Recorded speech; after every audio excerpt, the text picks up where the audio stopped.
The president of Ukraine Volodymyr Zelensky announced good news about the negotiations on the country's membership in the European Union.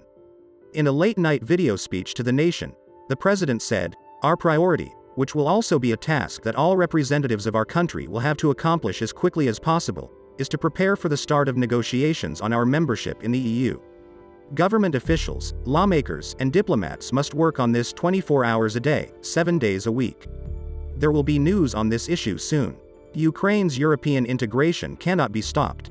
At a summit in Brussels on June 23, EU leaders approved a decision to grant Ukraine and Moldova candidate status to join the 27-member bloc.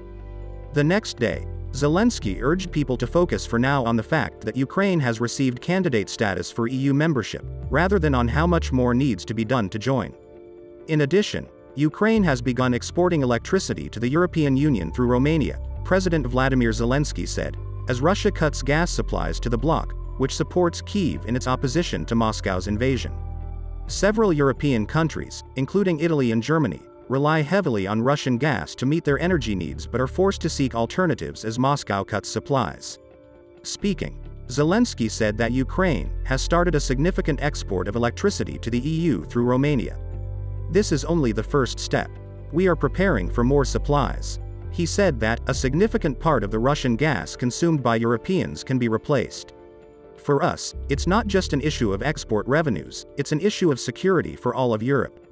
The Ukrainian power grid was connected to the European grid in mid-March, which helped ensure an uninterrupted supply of electricity.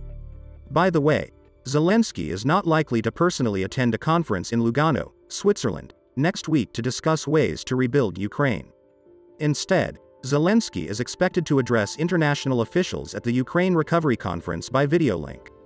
At a time like this, for legal reasons, our president cannot leave the country because he is the person with the highest responsibility, Ukrainian ambassador to Switzerland Artem Rybchenko told a news conference. Switzerland reports that 41 countries and 19 international organizations, including the World Bank and the UN, have received invitations.